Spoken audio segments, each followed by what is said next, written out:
Hola, soy Daniela. Gracias por acompañarme. Hans Christian Andersen fue un escritor y poeta danés, famoso por sus cuentos para niños.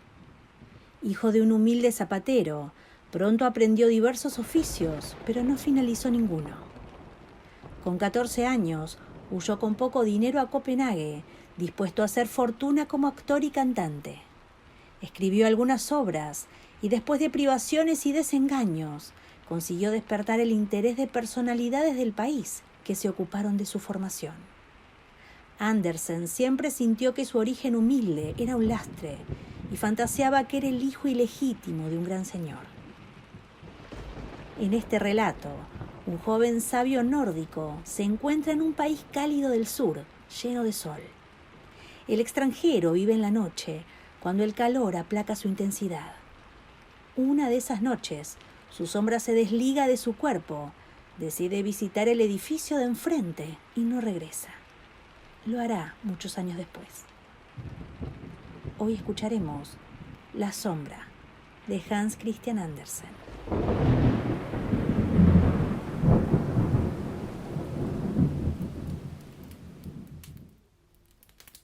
Es terrible lo que quema el sol en los países cálidos. Las gentes se vuelven muy morenas y en los países más tórridos su piel se quema hasta hacerse negra. Pero ahora van a oír la historia de un sabio que de los países fríos pasó sin transición a los cálidos y creía que podría seguir viviendo allí como en su tierra. Muy pronto tuvo que cambiar de opinión. Durante el día tuvo que seguir el ejemplo de todas las personas juiciosas, permanecer en casa, con los postigos de puertas y ventanas bien cerrados. Hubiérase dicho que la casa entera dormía o que no había nadie en ella. Para empeorar las cosas, la estrecha calle de altos edificios en la que residía nuestro hombre estaba orientada de manera que en ella daba el sol desde el mediodía hasta el ocaso. Era realmente inaguantable. El sabio de las tierras frías era un hombre joven e inteligente. Tenía la impresión de estar encerrado en un horno ardiente, y aquello lo afectó de tal modo que adelgazó terriblemente, tanto que hasta su sombra se contrajo y redujo, volviéndose mucho más pequeña que cuando se hallaba en su país. El sol la absorbía también. Solo se recuperaban al anochecer, una vez el astro se había ocultado. Era un espectáculo que daba gusto. No bien se encendía la luz de la habitación, la sombra se proyectaba entera en la pared, en toda su longitud. Debía estirarse para recobrar las fuerzas. El sabio salía al balcón para estirarse en él, y en cuanto aparecían las estrellas en el cielo sereno y maravilloso, se sentía pasar de muerte a vida. En todos los balcones de las casas, en los países cálidos todas las casas tienen balcones, se veía gente, pues el aire es imprescindible, incluso cuando se es moreno como la caoba. Todo se animaba arriba y abajo. Zapateros, sastres y ciudadanos en general salían a la calle con sus mesas y sillas, y ardía la luz, y más de 1000 luces, y todos hablaban unos con otros y cantaban, y algunos paseaban mientras rodaban coches y pasaban mulos, haciendo sonar sus cascabeles. Desfilaban entierros al son de cantos fúnebres, los golfillos callejeros encendían petardos, repicaban las campanas. En suma, que en la calle reinaba una gran animación. Una sola casa, la fronteriza a la ocupada por el sabio extranjero, se mantenía en absoluto silencio, y sin embargo la habitaba alguien, pues había flores en el balcón, flores que crecían ubérrimas bajo el sol ardoroso, cosa que habría sido imposible de no ser regadas. Alguien debía regarlas, pues, y por tanto, alguien debía de vivir en la casa. Al atardecer abrían también el balcón, pero el interior quedaba oscuro, por lo menos las habitaciones delanteras. Del fondo llegaba música. Al sabio extranjero aquella música le parecía maravillosa, pero tal vez era pura imaginación suya, pues lo encontraba todo estupendo en los países cálidos. Lástima que el sol quemara tanto. El patrón de la casa donde residía le dijo que ignoraba quién vivía enfrente. Nunca se veía a nadie, y en cuanto a la música, la encontraba aburrida. Era como si alguien estudiase una pieza, siempre la misma, sin lograr aprenderla. La sacaré, piensa, pero no lo conseguirá por mucho que toque. Una noche el forastero se despertó. Dormía con el balcón abierto. El viento levantó la cortina y al hombre le pareció que del balcón fronterizo venía un brillo misterioso. Todas las flores relucían como llamas, con los colores más espléndidos, y en medio de ellas había una esbelta y hermosa doncella. Parecía brillar ella también. El sabio se sintió deslumbrado, pero hizo un esfuerzo para sacudirse el sueño y abrió los ojos cuanto pudo. De un salto bajó de la cama. Sin hacer ruido se deslizó detrás de la cortina, pero la muchacha había desaparecido, y también el resplandor. Las flores no relucían ya, pero seguían tan hermosas como de costumbre. La puerta estaba entornada y en el fondo resonaba una música tan deliciosa que verdaderamente parecía cosa de sueño. Era como un hechizo, pero ¿quién vivía allí? ¿Dónde estaba la entrada propiamente dicha? La planta baja estaba enteramente ocupada por tiendas y no era posible que en éstas estuviera la entrada. Un atardecer se hallaba el sabio sentado en su balcón. Tenía la luz a su espalda, por lo que era natural que su sombra se proyectase sobre la pared de enfrente, al otro lado de la calle, entre las flores del balcón. Y cuando el extranjero se movía, movíase también ella, como ya se comprende. «Creo que mi sombra es lo único viviente que se ve allí adelante», dijo el sabio. «Cuidado, que está graciosa sentada entre las flores. La puerta está entreabierta. Es una oportunidad que mi sombra podría aprovechar para entrar adentro. A la vuelta me contaría lo que hubiese visto. Venga, sombra», dijo bromeando. «Anímate y sírveme de algo. Entra, ¿quieres?». Y le dirigió un signo con la cabeza, signo que la sombra le devolvió. «Bueno, vete, pero no te marches del todo». El extranjero se levantó y la sombra, en el balcón fronterizo, levantóse a su vez. El hombre se volvió y la sombra se volvió también. Si alguien hubiese reparado en ello, habría observado cómo la sombra se metía por la entreabierta puerta del balcón, en el interior de la casa de enfrente, al mismo tiempo que el forastero entraba en su habitación, dejando caer detrás de sí la larga cortina. A la mañana siguiente, nuestro sabio salió a tomar café y leer los periódicos. «¿Qué significa esto?», dijo al entrar en el espacio soleado. «No tengo sombra». «Entonces será cierto que se marchó anoche y no ha vuelto. Esto sí que es bueno». Le fastidiaba la cosa, no tanto por la ausencia de la sombra como porque conocía el cuento del hombre que había perdido su sombra, cuento muy popular en los países fríos. Y cuando el sabio volviera a su patria y explicara su aventura, todos lo acusarían de plagiario y no quería pasar por tal. Por eso prefirió no hablar del asunto y en esto obró muy cuerdamente. Al anochecer salió de nuevo al balcón, después de colocar la luz detrás de él, pues sabía que la sombra quiere tener siempre a su señor por pantalla. Pero no hubo medio de hacerla comparecer. Se hizo pequeño, se agrandó, pero la sombra no se dejó ver. El hombre la llamó con una tosecita significativa, pero en vano. Era, desde luego, para preocuparse, aunque en los países cálidos todo crece con gran rapidez, y al cabo de 8 días observó nuestro sabio, con gran satisfacción, que tan pronto como salía el sol, le crecía una sombra nueva a partir de las piernas. Por lo visto, habían quedado las raíces. A las 3 semanas tenía una sombra muy decente, que en el curso del viaje que emprendió a las tierras septentrionales fue creciendo gradualmente, hasta que al fin llegó a ser tan alta y tan grande que con la mitad le habría bastado. Así llegó el sabio a su tierra, donde escribió libros acerca de lo que en el mundo hay de verdadero, de bueno y de bello. De esta manera pasaron días y años, muchos años. Una tarde estaba nuestro hombre en su habitación y he aquí que llamaron a la puerta muy quedito. «Adelante», dijo, pero no entró nadie. Se levantó entonces y abrió la puerta. Se presentó a su vista un hombre tan delgado que realmente daba grima verlo.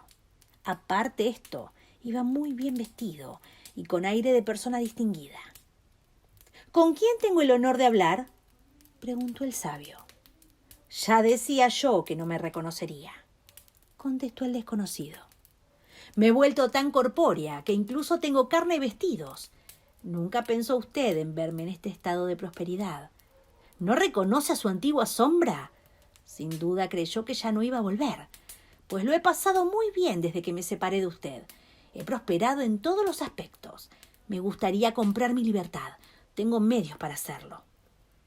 E hizo tintinear un manojo de valiosos dijes que le colgaban del reloj y puso la mano en la recia cadena de oro que llevaba alrededor del cuello. Cómo refulgían los brillantes en sus dedos, y todos auténticos, además. Pues no acierto a explicarme, dijo el sabio. ¿Qué significa todo esto? No es corriente, desde luego, respondió la sombra. Pero es que usted también se sale del ordinario, y yo, bien lo sabe, desde muy pequeña seguí sus pasos. En cuanto usted creyó que yo estaba en situación de ir por esos mundos de Dios, me fui por mi cuenta. Ahora estoy en muy buena situación, pero una especie de anhelo me impulsó a volver a verlo antes de su muerte, pues usted debe morir. Además, me apetecía visitar de nuevo estas tierras, pues uno quiere a su patria. Sé que usted tiene otra sombra. ¿He de pagarle algo a usted o a ella? Dígamelo, por favor. ¿De verdad eres tú?, exclamó el sabio. ¡Es asombroso! Jamás hubiera creído que una vieja sombra pudiese volver en figura humana. Dígame cuánto tengo que abonarle, insistió la sombra, pues le molestaba estar en deuda con alguien. ¿Qué cosas tienes?, exclamó el sabio.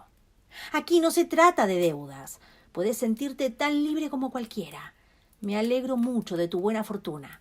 Siéntate, mi vieja amiga, y cuéntame tan solo lo que ocurrió y lo que viste en las tierras cálidas, en aquella casa de enfrente.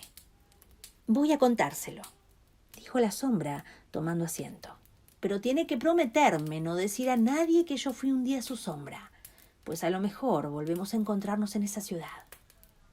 Mi intención es casarme. Tengo de sobras para mantener una familia. Tranquilízate, contestó el sabio. Jamás diré a nadie lo que en realidad eres. Ahí va mi mano, y ya sabes que soy hombre de palabra. Y yo, sombra de palabra, respondió ella, expresándose del único modo que podía. Sin embargo, era curioso que se hubiera hecho tan humana. Vestía de negro, su traje era de finísimo paño, llevaba zapatos de charol y un sombrero que solo consistía en copa y ala, por no decir nada de lo que ya sabemos, la cadena de oro y las sortijas de brillantes. Sí, la sombra vestía con gran elegancia, y eso era precisamente lo que hacía de ella un ser humano. Pues voy a contarle, dijo, apoyando los pies, con los zapatos encharolados, sobre el brazo de la nueva sombra con toda la fuerza posible. Nos referimos a la segunda sombra que al sabio le había nacido y que permanecía echada a sus pies como un perrillo. Lo hizo, ora por orgullo, ora para que se le quedase pegada. La sombra del suelo se estuvo muy quietecita y callada. No quería perder palabra del relato, pues tenía gran interés en enterarse de cómo podía emanciparse y convertirse en una persona independiente. ¿Sabe quién residía en la casa de enfrente?, dijo la sombra. Pues la belleza máxima, la poesía. Yo estuve allí 3 semanas, y el efecto es el mismo que si se viviese 3000 años y se leyese todo lo que se ha compuesto y escrito. Lo afirmo, y es la verdad. Lo he visto todo y todo lo sé. ¡La poesía!, exclamó el sabio. Sí, no es raro que viva sola en las grandes ciudades. ¡La poesía! La vi un solo y breve momento, pero estaba medio dormido. Salió al balcón, reluciente como la aurora boreal. ¡Cuenta, cuenta! Tú estuviste en el balcón, entraste en la casa y... Me encontré en la antesala, continuó la sombra. Usted seguía mirando más allá de la habitación. No había luz, reinaba una especie de penumbra, pero estaban abiertas las puertas de una larga serie de aposentos y salones, situados unos enfrente de otros. Dentro, la claridad era vivísima, y la luz me habría fulminado si hubiera entrado directamente en la habitación de la doncella. Pero fui prudente y me tomé tiempo. qué es lo que debe hacerse. ¿Y qué viste luego?, preguntó el sabio. Lo vi todo y se lo voy a contar, pero... Y conste que no es presunción. Dada mi condición de ser libre y los conocimientos que poseo, para no hablar ya de mi buena posición y fortuna, creo que no estaría de más que me tratase de usted. Le pido 1000 perdones, respondió el sabio. Es una vieja costumbre tan arraigada. Tiene usted toda la razón, y trataré de no olvidarlo, pero cuénteme todo lo que vio. Todo, asintió la sombra, pues lo he visto todo y lo sé todo. ¿Qué aspecto ofrecían aquellas salas, las más interiores? ¿No eran acaso como el verde bosque? ¿No tenía uno la impresión de hallarse en un santuario? ¿No eran las salas como el cielo estrellado, cuando uno lo mira desde la cima de las montañas? De todo había, dijo la sombra. No entré enteramente, sino que me quedé en la habitación primera, en la penumbra, pero estaba muy bien situada, pues lo vi todo y me enteré de todo. Estuve en la antesala de la corte de la poesía. Pero, ¿qué es lo que vio? ¿Pasaron acaso por los grandes salones todos los dioses de la antigüedad?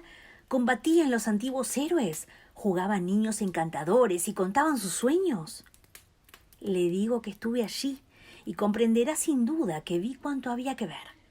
Si usted hubiese entrado, no se habría convertido en hombre, pero yo sí, y al mismo tiempo conocí mi naturaleza íntima, mi condición innata, mi parentesco con la poesía. Cuando vivía con usted no pensaba en ello, pero bien lo sabe, al salir y ponerse el sol, adquiría yo unas proporciones sorprendentes, y a la luz de la luna era casi más visible que usted mismo. Entonces no comprendía mi naturaleza, pero en la antesala de la poesía se me reveló plenamente. Me convertí en ser humano. Salí de allí maduro, pero usted se había marchado ya de las tierras cálidas. Me daba vergüenza mostrarme en mi nueva condición humana, tal como iba. Necesitaba zapatos, vestidos, todo ese barniz que distingue al hombre. Busqué refugio. A usted se lo diré, pero no vaya a ponerlo en ningún libro. Busqué refugio en las faldas de la cocinera. Me escondí debajo de ellas. La mujer no tenía idea de lo que encerraba. Solo de noche salía yo a rondar por las calles bajo la luz de la luna. Me apretaba tan largo como era contra la pared. Producía un cosquilleo tan agradable en la espalda. Corría de un lado para otro, por los tejados y las ventanas más altas. Miraba al interior de las casas. Veía lo que nadie podía ver y presencié lo que nadie más ha presenciado ni debiera presenciar. En el fondo, es un mundo muy malo. No me habría interesado convertirme en ser humano si no fuera por la especial distinción que ello confiere. Vi lo más increíble en las mujeres, en los hombres, en los padres y en los tiernos hijos. Vi, prosiguió la sombra, lo que nadie debiera saber y que, sin embargo, todos se afanan por saber. Lo malo en casa del vecino. Si hubiese publicado un periódico, qué éxito el mío. Pero opté por escribir a las mismas personas y cundió el espanto en todas las ciudades a las que llegaba. Sentían terror de mí y al propio tiempo me apreciaban. Los profesores me tomaban por uno de ellos, los sastres me daban trajes nuevos, estoy bien provisto. El jefe de la Casa de la Moneda acuñó monedas para mí y las mujeres decían que era muy guapo. Así llegué a ser el personaje que soy y ahora me despido. Ahí tiene mi tarjeta. Vivo en la parte soleada y cuando llueve estoy siempre en casa. Y la sombra se marchó. ¡Qué cosa más extraña!, dijo el sabio. Transcurrió un año y la sombra se presentó de nuevo. ¿Qué tal?, preguntó. ¡Ay!, contestó el sabio. Yo vengo a escribir acerca de la verdad, la bondad y la belleza, pero nadie me hace caso. Estoy desesperado, pues esto significa mucho para mí. Pues a mí me preocuparía muy poco, dijo la sombra. Yo engordo, y esto es lo que hay que procurar. Usted no sabe comprender el mundo. Caerá enfermo como siga así. Debe viajar. Yo voy a emprender un viaje en verano. ¿Quiere acompañarme? Me gustaría tener un compañero. ¿Quiere venir como mi sombra? Tendré mucho gusto en llevarlo. Le pagaré los gastos. Va usted demasiado lejos, dijo el sabio. Depende de cómo se lo tome, observó la sombra. Un viaje le haría mucho bien. Si se aviene a ser mi sombra, lo tendrá todo gratis. «Basta de locuras», exclamó el sabio. «Pero si el mundo es así», replicó la sombra, «y seguirá así». Y se marchó. Las cosas le iban mal al sabio. Lo perseguían las preocupaciones y los disgustos, y todo lo que escribía sobre la verdad, la bondad y la belleza era apreciado por la mayoría como las rosas lo son por una vaca. Al fin cayó enfermo.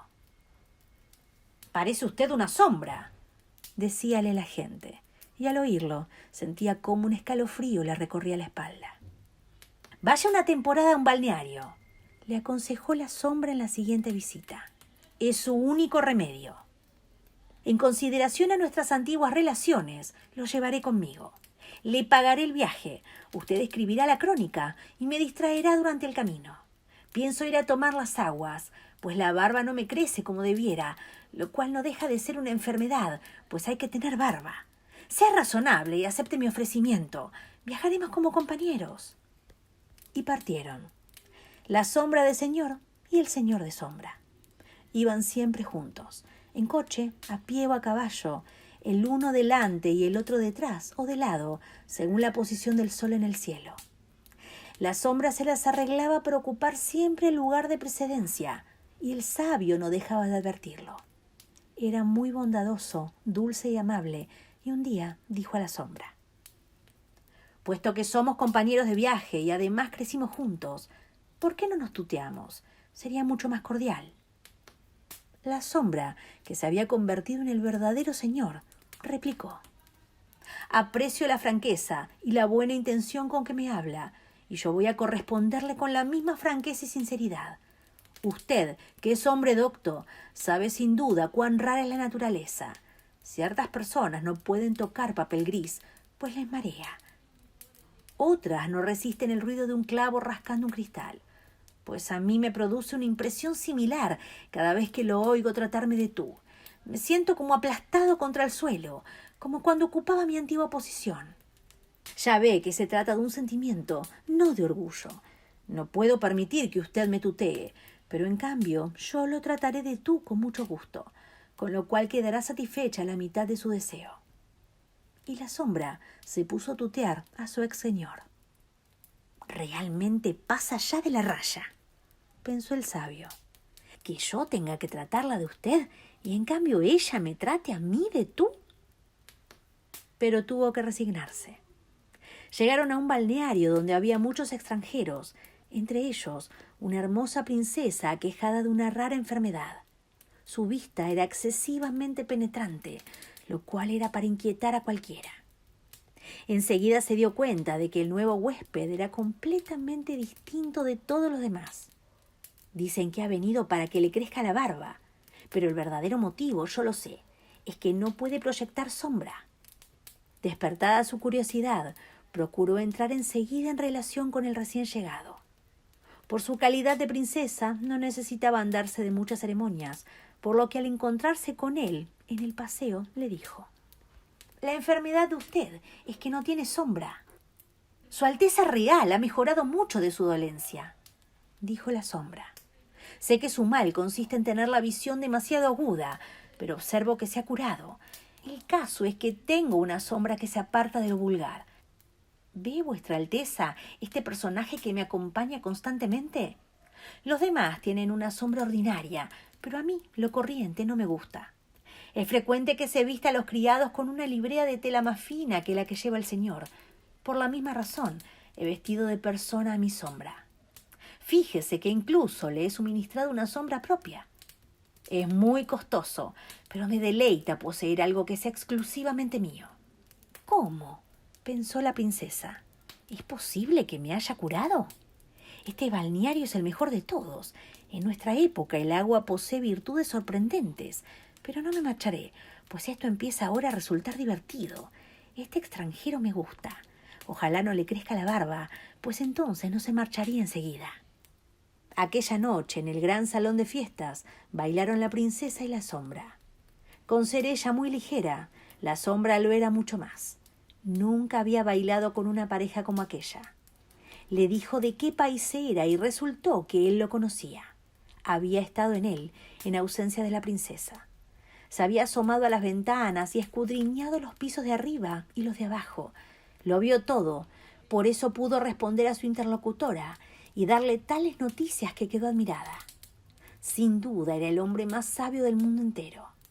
Sintió gran respeto por su ciencia, y cuando volvieron a bailar, ella se enamoró. Bien lo observó la sombra, pues la princesa lo había atravesado con sus miradas. Bailaron por tercera vez, y ella estuvo a punto de confesárselo, pero logró contenerse prudentemente, pensando en su país, en su reino y en sus numerosos súbditos. Es un sabio, se dijo, lo cual está bien, y baila magníficamente, lo cual es otra cualidad, pero tengo que averiguar si posee conocimientos fundamentales. Y se puso a formularle preguntas dificilísimas que ella misma no hubiera sabido contestar. La sombra puso una cara muy extraña. «Esto usted no lo sabe», dijo la princesa. «Lo aprendí ya siendo niño», respondió la sombra. «Estoy seguro de que incluso mi sombra, que está en la puerta, sería capaz de contestarle». «¿Su sombra?», exclamó la princesa. «Esto sería aún más peregrino». «No le aseguro que pueda hacerlo», contestó la sombra. «Pero tengo mis motivos para creerlo. Lleva tantos años siguiéndome y me ha oído tantas veces. Pero permítame que advierta a vuestra alteza que su mayor orgullo es el de ser tenida por un ser humano. Cuando está de buenas, y es necesario que esté de buen humor para responder, ha de ser tratada como una persona». «Eso me gusta», dijo la princesa, y dirigiéndose al sabio, que permanecía en la puerta, le habló del sol y de la luna, y de lo que hay en el exterior y en el interior del hombre, y a todo le respondió. «¡Qué hombre tan excepcional debe ser para tener una sombra tan erudita!», pensó. «Sería una bendición para mi pueblo que lo erigiese por marido. Lo haré». Pronto llegaron a un acuerdo la princesa y la sombra, pero nadie debería saberlo antes del regreso de ella a su patria. «Nadie, ni siquiera mi sombra», insistió ésta, que tenía sus reservas mentales. Y llegaron al país en que reinaba la princesa. «Escucha, mi buen amigo», dijo la sombra al sabio. «He llegado al máximo de felicidad y poder que puede alcanzar un hombre. Voy a hacer por ti algo extraordinario. Vivirás siempre conmigo en palacio, montarás en mi real carroza y dispondrás de 100.000 escudos anuales. Pero es necesario que dejes que todos te llamen sombra. No debes decir que fuiste un hombre, y una vez al año, cuando yo me siente en el balcón a la vista de la multitud, te echarás a mis pies, como es propio de una sombra. Has de saber que me caso con la hija del rey. La boda se celebrará esta noche». «Alto, esto es ya demasiado», replicó el sabio. «No quiero y no lo haré. Sería tanto como engañar a todo el país y a la princesa por añadidura. Lo revelaré todo, que yo soy un ser humano y tú una sombra, solo que vestida». «Nadie te creerá», dijo la sombra. «Sé razonable o llamo a la guardia». «Me voy inmediatamente a ver a la princesa», respondió el sabio. «Yo iré primero», dijo la sombra, «y tú irás a la cárcel».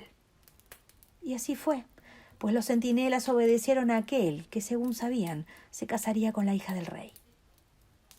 «¿Estás temblando?», exclamó la princesa al presentarse la sombra en su habitación. «¿Te ha ocurrido algo? No vayas a caer enfermo, hoy que ha de celebrarse nuestra boda». «Me ha sucedido lo más horrible que quepa imaginar», dijo la sombra. «Figúrate, aunque claro está que al cerebro de una sombra no se le puede pedir gran cosa, que mi sombra se ha vuelto loca. Ha dado en creer que es un hombre y que, fíjate, la sombra soy yo». «Esto es horrible», dijo la princesa. «¿La han encerrado?» «Sí, y me temo que no sanará nunca». «Pobre sombra», dijo la princesa. «Es bien desgraciada. Sería una buena acción liberarla de la poca vida que tiene.